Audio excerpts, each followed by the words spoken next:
दोस्तों, स्वागत है आपका फिर से मेरे चैनल एलोफिलिया में। ये इग्नू के स्टूडेंट की सीरीज़ को हम आगे बढ़ाते हुए आज ब्रीफ हिस्ट्री पढ़ेंगे कॉग्निटिव साइकोलॉजी की। क्योंकि हमने कोर्स 001 से स्टार्ट किया है तो हम पहले कॉग्निटिव साइकोलॉजी की अब हिस्ट्री की बात करेंगे। ठीक है, हमने अभी तक कॉग्निटिव साइकोलॉजी की वो बहुत डिटेल में बड़ा कुछ उसका हम पढ़ चुके हैं। एक उसका ग्रेट पोर्शन हमने कवर कर लिया है कि नॉलेज जो है वो माइंड में कैसे रिप्रेजेंट होती है। इस सेक्शन में जो हिस्ट्री ऑफ कॉग्निटिव साइकोलॉजी की, इसमें हम 3 मेजर पीरियड्स के बारे में पढ़ेंगे। सबसे पहले कि अर्ली थॉट्स क्या थे, मतलब कि ट्रेडिशनल आइडियाज़ के बारे में पढ़ेंगे। ठीक है, from a very early period. उसके बाद हम नॉलेज और थिंकिंग को टच करेंगे, जो किसने कंसेप्चुलाइज़ की, रेनेसांस स्कॉलर्स ने कंसेप्चुलाइज़ की।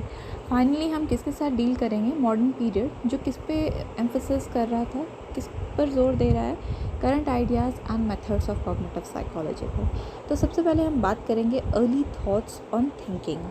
ठीक है, where did knowledge come from and how is it represented in the mind. Knowledge कहाँ से आई और ये माइंड में कैसे रिप्रेजेंट हुई।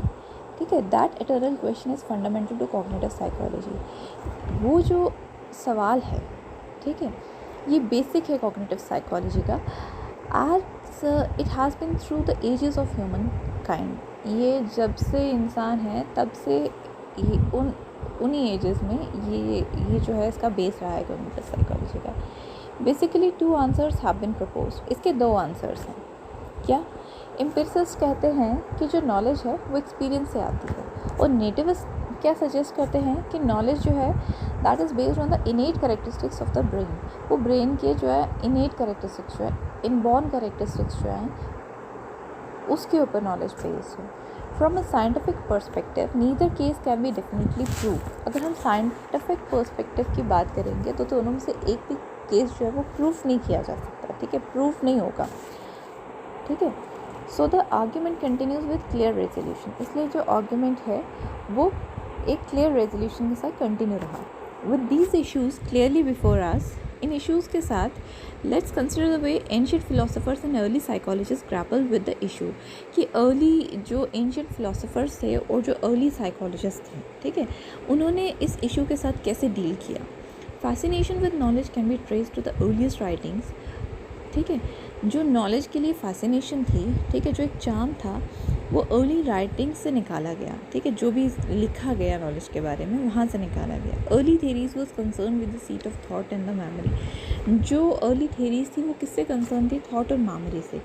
जो एंशिएंट इजिप्शियन हायरोग्लिफिक्स थे, एंशिएंट इजिप्शियन हायरोग्लिफिक्स होते क्या हैं, इजिप्ट के बारे में सबको पता। ठीक है, हायरोग्लिफिक्स उनकी एक राइटिंग फॉर्म थी। ठीक है, it is a form of their writing, जो वो सिंबल्स में रिप्रेजेंट करते थे।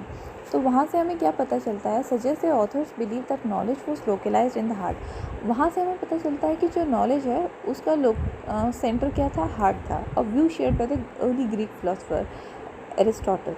और ये बात किसने कही, ये अर्ली ग्रीक फिलोसफर एरिस्टोटल ने कही। लेकिन प्लाटो ने ये नहीं कही। प्लाटो ने क्या कहा कि ब्रेन जो है that is the centre of the knowledge, that is the locus of the knowledge. ठीक है, ये अर्ली थॉट्स थे ऑन थिंकिंग। ठीक है, कॉग्निशन पे। अब हम बात करेंगे cognition in the renaissance and beyond. ठीक है, तो सब इससे पहले कि हम रेनेसां की बात करें, हमने ऊपर 2 टर्म्स के बारे में पढ़ा, एम्पिरिसिस्ट और नेटिविस्ट। जो एम्पिरिसिस्ट होते हैं वो क्या मानते हैं कि जो नॉलेज है वो एक्सपीरियंस पे बेस्ड होती है, और ये नॉलेज हम कैसे गेन करते हैं अपने प्रैक्टिकल एक्सपीरियंसेस से। ठीक है, जो हम कहाँ से आता है वो एक्सपीरियंस, हमारी सेंसेस से। हम देखते हैं, सोचते हैं, समझते हैं, सुनते हैं, जो भी हमारी सेंसेस हैं उनसे हम इस एक्सपीरियंस को गेन करते हैं। लेकिन जो नेटिविस्ट थे उनका क्या मानना था कि वो किस थ्योरी को सपोर्ट करते थे कि जो कॉन्सेप्ट्स हैं, मेंटल कैपेसिटीज़ हैं, जो मेंटल स्ट्रक्चर्स हैं, वो इनबॉर्न हैं। ठीक है, वो लर्निंग से एक्वायर नहीं होते हैं, वो ऑलरेडी प्रेजेंट हैं विद इन द ह्यूमंस। ठीक है, अब हम बात करेंगे cognition in the renaissance and beyond. अगली टर्म हम पहले समझ लेते हैं कि रेनेसां क्या है। ठीक है, इससे पहले कि हम रेनेसां पीरियड में कॉग्निशन को डिस्कस करें, हमें समझना पड़ेगा कि रेनेसां है क्या। सो रेनेसा जो है it is a period in the history of Europe beginning in about 1400 के आसपास ये पीरियड शुरू हुआ और मेडिवल पीरियड तक ये रहा, ठीक है, मध्यकालीन पीरियड तक ये रहा, ठीक है। रेनेसा जो है वो एक फ्रेंच वर्ड है जिसका मतलब है रीबर्थ, दोबारा से किसी चीज़ का बर्थ होना। तो renaissance was seen as a rebirth of that learning. तो रेनेसा को कैसे देखा जाता है कि किसका रीबर्थ हुआ, लर्निंग का, लर्निंग दोबारा से जन्मी, ठीक है। और renaissance is often said to be the start of the modern age, और रेनेसा को हम जो है मॉडर्न एज का स्टार्ट भी मानते हैं, ठीक है। तो रेनेसा क्या रहा, ये वो पीरियड है जो यूरोप की हिस्ट्री में 1400 के आसपास जो है ये पीरियड शुरू हुआ था और मेडिवल पीरियड तक ये रहा। रेनेसा एक फ्रेंच वर्ड है जिसका मतलब रीबर्थ है। और रेनेसा में क्या हुआ कि क्या बोलते हैं हम इसको, नॉलेज, लर्निंग का रीबर्थ हुआ, लर्निंग का पुनर्जन्म हुआ, ठीक है। तो चलिए अब हम बात करेंगे कि कॉग्निशन, थिंकिंग जो है वो रेनेसा और बियॉन्ड उसके बाद जो है उसका क्या रहा, उसका स्ट्रक्चर, ठीक है। Renaissance philosophers and theologians seemed generally satisfied that knowledge was located in the brain. Renaissance philosophers और थियोलॉजियंस को जो थे वो सेटिस्फाई थे कि जो नॉलेज है, ठीक है, वो जनरली कैसे देखते थे कि जो नॉलेज है वो कहाँ पे लोकेट करती है, इन दी ब्रेन में, ठीक है। अब थियोलॉजियंस कौन से होते हैं, थियोलॉजियंस वो होते हैं जो किसको स्टडी करते हैं, नेचर ऑफ गॉड, रिलीजन और रिलीजियस बिलीव्स को। उनका मानना था कि नॉलेज जो है वो ब्रेन में लोकेट करती है। They consider that knowledge was acquired not only through the physical senses, mundus sensibilis, touch, taste, smell, vision and hearing, but also from the divine sources, mundus intellectualis, devas, ठीक है। तो वो क्या मानते थे कि जो नॉलेज है वो सिर्फ फिजिकल सेंसेस से एक्वायर नहीं होती है। फिजिकल जैसे हमने अभी पढ़ा ऊपर कि जो एम्पिरिसिस्ट थे वो बिलीव करते थे कि सेंसेस से जो है नॉलेज गेन की जाती है, ठीक है। लेकिन ये मानते थे कि सेंसेस से नहीं, सेंसेस को वो म्यूंडस सेंसिबिलिस इस टर्म से डिनोट करते थे जिसमें सारी सेंसेस आती है, टच भी आता है, टेस्ट भी आता है, स्मेल भी आता है, विजन भी आता है, हियरिंग भी आती है। लेकिन वो कहते हैं डिवाइन सोर्सेज से भी नॉलेज आती है, जिसको वो म्यूंडस इंटेलेक्चुअलिस, जिसका मतलब है देवास, देव, ठीक है। इंडियन तो बड़े अच्छे से जानते हैं देव के बारे में। तो कहते थे वहाँ से भी जो है नॉलेज एक्वायर की जाती है, की जाती थी, क्योंकि वॉज लिखा है तो की जाती थी। During the 18th century when philosophic psychology was brought to the point, जब 18th सेंचुरी के दौरान फिलोसॉफिक साइकोलॉजी को अस्तित्व में लाया गया तो साइंटिफिक साइकोलॉजी ने भी अपना एक रोल एज्यूम कर लिया। जो ब्रिटिश एम्पिरिसिस्ट थे लाइक जॉर्ज बर्कली थे, डेविड ह्यूम थे, बाद में जेम्स मिल आ गए, फिर उनका बेटा जॉन स्टुअर्ट मिल, इन सब ने क्या सजेस्ट किया कि जो इंटरनल रिप्रेजेंटेशन है नॉलेज की वो 3 तरह की है। एक तो डायरेक्ट सेंसरी इवेंट्स होते हैं, फिर फेंट कॉपीज़ होती हैं जो भी हम परसीव करते हैं, एंड जो या फिर जो चीज़ें हमारे मेमोरी में स्टोर हुई होती हैं, ठीक है। और तीसरा पॉइंट था transformation of faint copies as an associated thought. बाद में इन फेंट कॉपीज़ को जो है थॉट्स के साथ एसोसिएट किया जाता है। These notions are basis of much current research in cognitive psychology. ये जो आइडियाज़ थे, नोशंस मतलब आइडियाज़ जो थे, ये किसका बेस बने, जो आज रिसर्च की जा रही कॉग्निटिव, करंट रिसर्च की जा रही है कॉग्निटिव साइकोलॉजी की में, तो उनका बेस बने ये तीनों चीज़ें। क्या क्या, direct sensory events, faint copies of percepts, यहाँ हम कहेंगे that are stored in the memory, और तीसरा इन फेंट कॉपीज़ का transformation as an associated thought. फिर ड्यूरिंग 19th सेंचुरी में क्या हुआ, जो अर्ली साइकोलॉजिस्ट है लाइक गस्टाव फेक्नर थे, फ्रांस ब्रिटानो थे, हर्मन हेल्महोल्ट्ज़ थे, विलियम वुड थे, जी मिलर थे, ऑसवाल्ड कर्ब थे, हर्मन एबनघास थे, सर फ्रांसिस गाल्टन थे, एडवर्ड टेक्नर थे एंड विलियम जेम्स और कुछ और थे। They started to break away from philosophy to form a discipline based on empirical results rather than on speculation. इन लोगों ने क्या किया, अब इन्होंने फिलोसॉफी से अपने आप को अलग करना शुरू कर दिया, ठीक है, और उन्होंने एक अलग से डिसिप्लिन बना लिया जो किसके ऊपर, एम्पिरिकल रिजल्ट्स पे बेस्ड करता था। By the last half of the 19th century, theories of representation of knowledge were clearly dictums that emphasized the structure of mental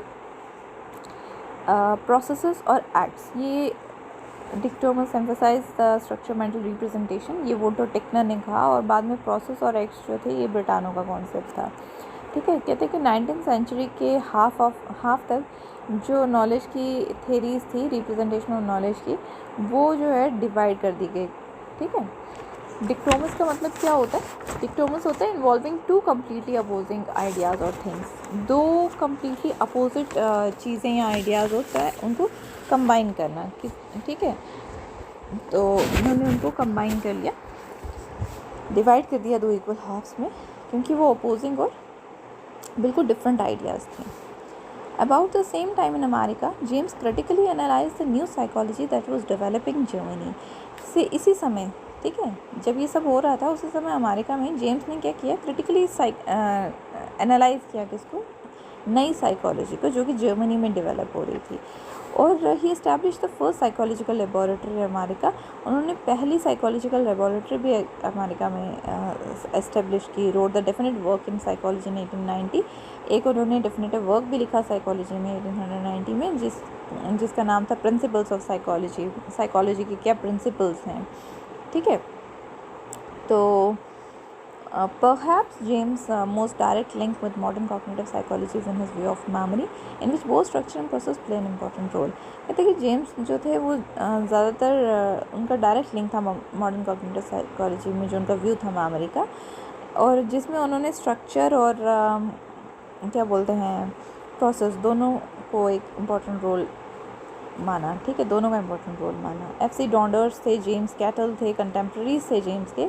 उन्होंने भी डिफरेंट एक्सपेरिमेंट्स परफॉर्म किए using perception of brief visual displays as a meaning of determining the time required for mental operations, कि mental operations को कितना time लगता है, उनको क्या मतलब है इन मेंटल प्रोसेसेस का एंड ऑल दैट, इन चीज़ों को उन्होंने विजुअली डिस्प्ले किया।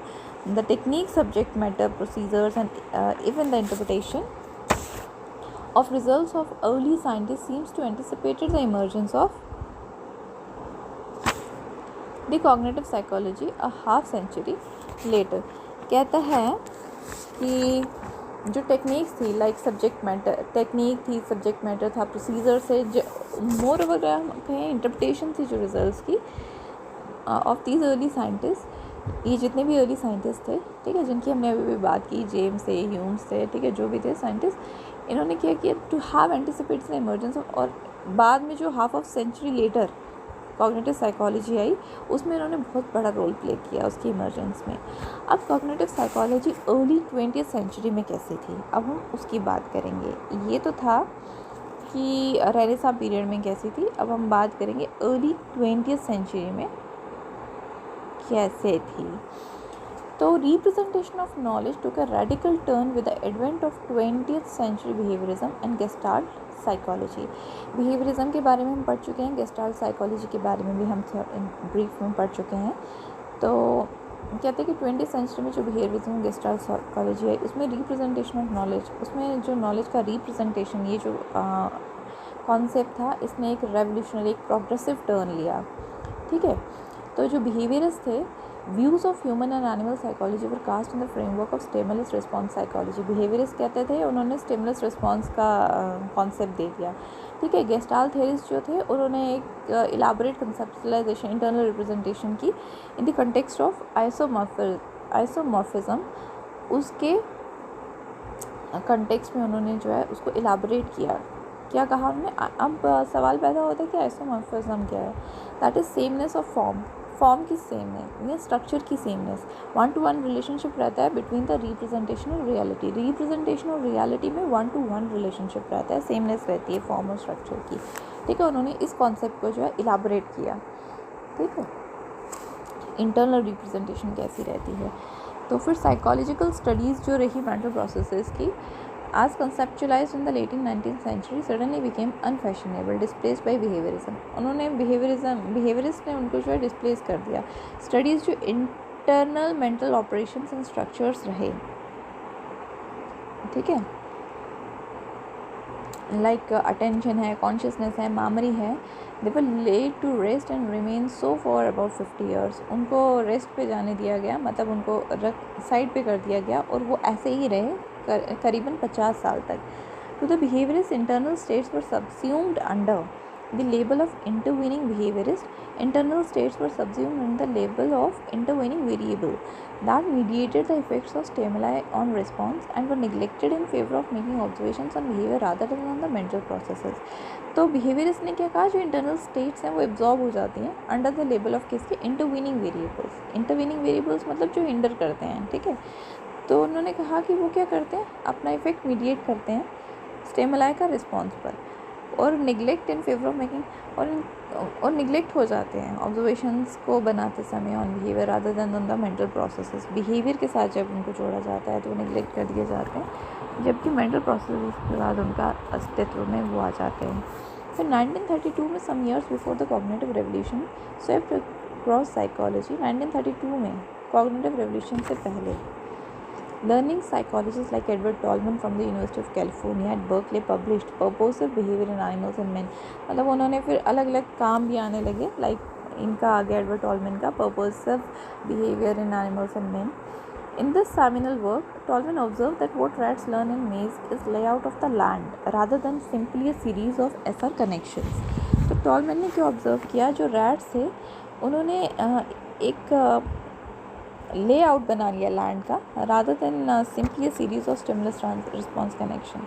तो animal according to Tolman interpretation gradually developed a picture of his environment that was later used to find the goal. तो वो अपने एनवायरनमेंट की पिक्चर डेवलप कर लेते हैं, फाइनली जो उनको हेल्प करता है बाद में उसको यूज़ करते हैं अपने गोल को फाइंड आउट करने के लिए. ये जो पिक्चर था इसको कॉग्निटिव मैप बोला गया. Tolman's postulate about cognitive maps in animals and did anticipate the contemporary preoccupation with how knowledge is represented in a cognitive structure. Tolman ने क्या सजेस्ट किया, क्या पोस्टुलेट किया कि जो कॉग्निटिव मैप्स हैं एनिमल्स में, ठीक है, वो कंटेम्प्रेरी प्री ऑक्यूपेशन के साथ एंटिसिपेट करते हैं कि कैसे नॉलेज है वो रिप्रेजेंट होती है कॉग्निटिव स्ट्रक्चर्स में. फिर उसके बाद 1932 में सर फ्रेडरिक बार्टलेट आए. वो कैम्ब्रिज यूनिवर्सिटी पे से उन्होंने रिमेम्बरिंग के बारे में लिखा और rejected the popular view that memory and forgetting can be studied by means of nonsense syllabus as had been advocated by Ebbinghaus in Germany during the previous century. उन्होंने एबिंघास के व्यू को जो है वो उन्होंने रिजेक्ट कर दिया. In the study of human memory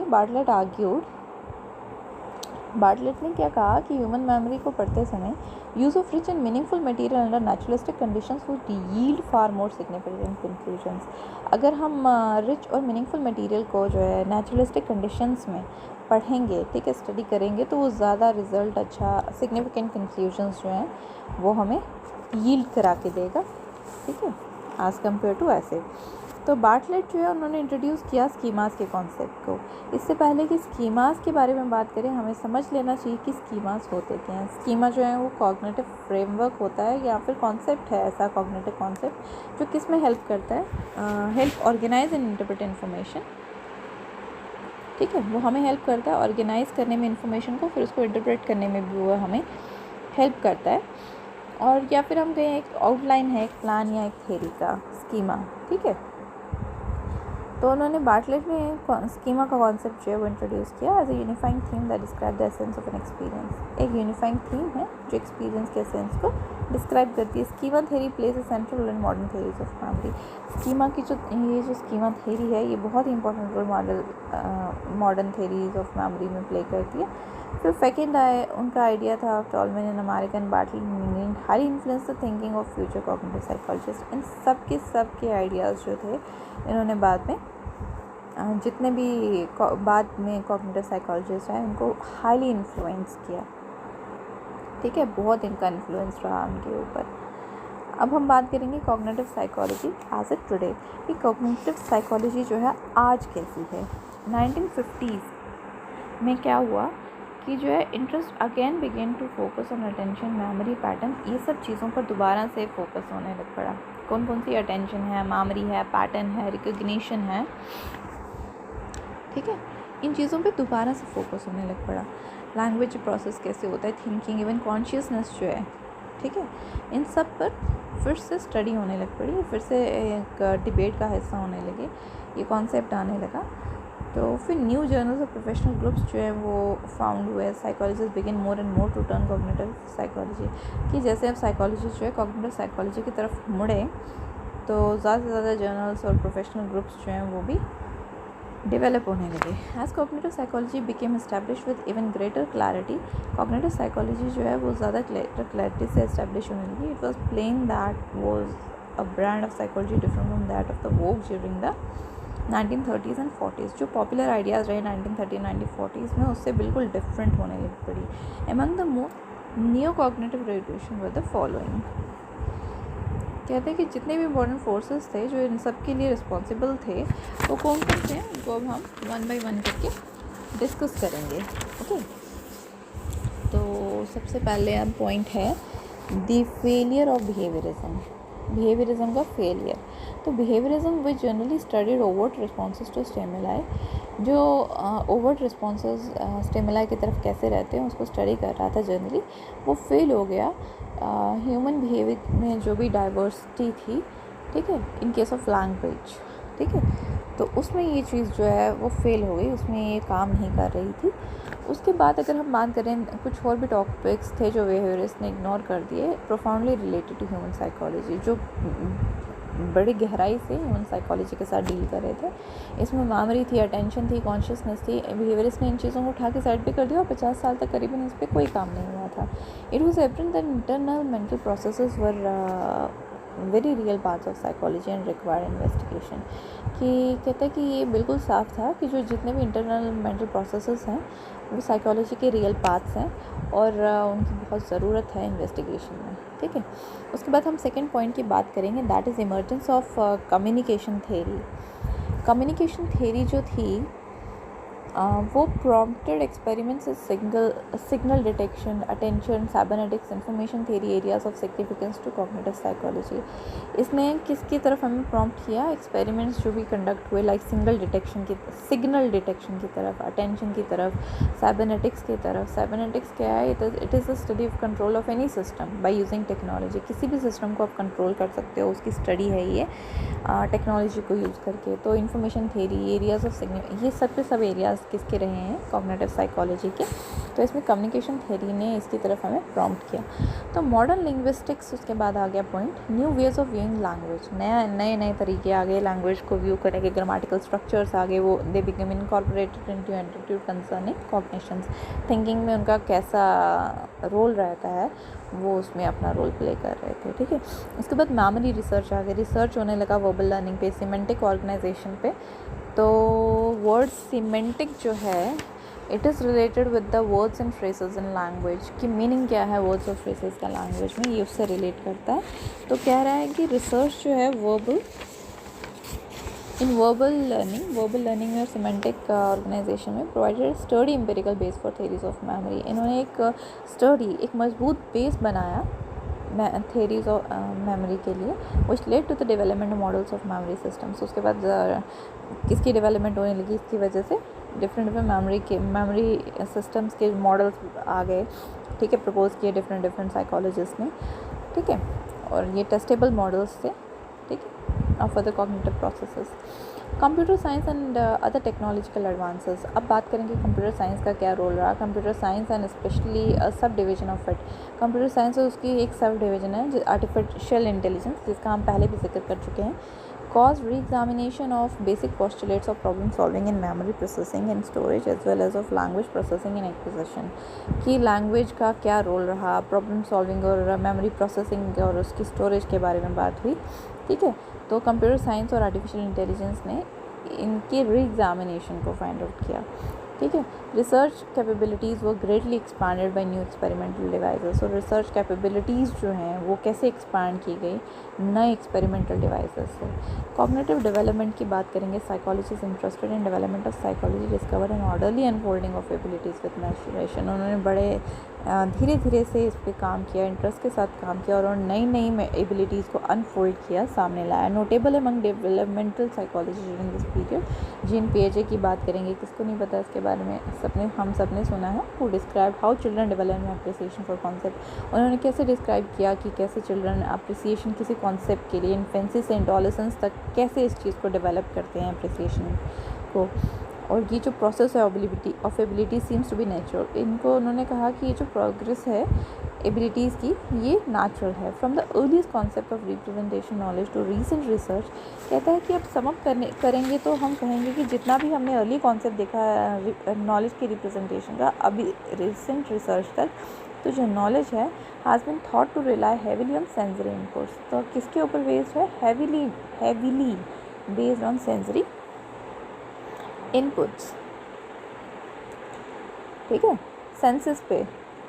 that theme runs from Greek philosophers, ये वो जो थीम थी वो कहाँ से कहाँ तक? ग्रीक फिलोसोफर्स से, फिर रेनेसांस स्कॉलर से contemporary cognitive modern cognitive psychologists तक जो है ये थीम जो है चलती रही। But are internal representations of world identical to the physical properties of the world, कहते हैं कि जो इंटरनल रिप्रेजेंटेशन है क्या वो फिजिकल प्रॉपर्टीज़ जो है वर्ल्ड की उसके साथ कहीं आइडेंटिकल है, मैच करती है। Evidence is increasing that many internal representation of reality are not the same as the external reality. जैसे एक्सटर्नल रियलिटी है वैसे इंटरनल रियलिटी जो है रिप्रेजेंटेशंस जो है नहीं होती हैं, ज़्यादातर नहीं होती हैं ऐसी, they are not match with each other, that is they are not isomorphic, वो आइसोमॉर्फिक नहीं है। Tolman's work with laboratory animals and Bartlett's work with human subjects suggests that information from senses is stored as an abstract representation, कि जितनी भी information है senses से ली जाती है वो abstract representation, जिसको आप देख नहीं सकते आइडियाज़ को, सिर्फ आप उसको सोच सकते हो, उस फॉर्म में वो स्टोर होती है। फर्दर वो जो स्टडीज़ है न्यूरोलॉजी की, उनसे क्लियरली हमें पता चलता है कि जो इन्फॉर्मेशन है वो आउटसाइड वर्ल्ड से सेंस की जाती है, फिर स्टोर होती है कहाँ? एज इन न्यूरोकेमिकल कोड की फॉर्म में जो है स्टोर होती है, ठीक है। तो ये था आज का video, history of, that's all about a brief history of cognitive psychology. ये जो कुछ की टर्म्स मैं आपको समझा रही थी कुछ वो हैं, आप इनका स्क्रीनशॉट ले सकते हो, ठीक है। तो होप कि आपको वीडियो अच्छा लगा होगा। That's all for now, good bye.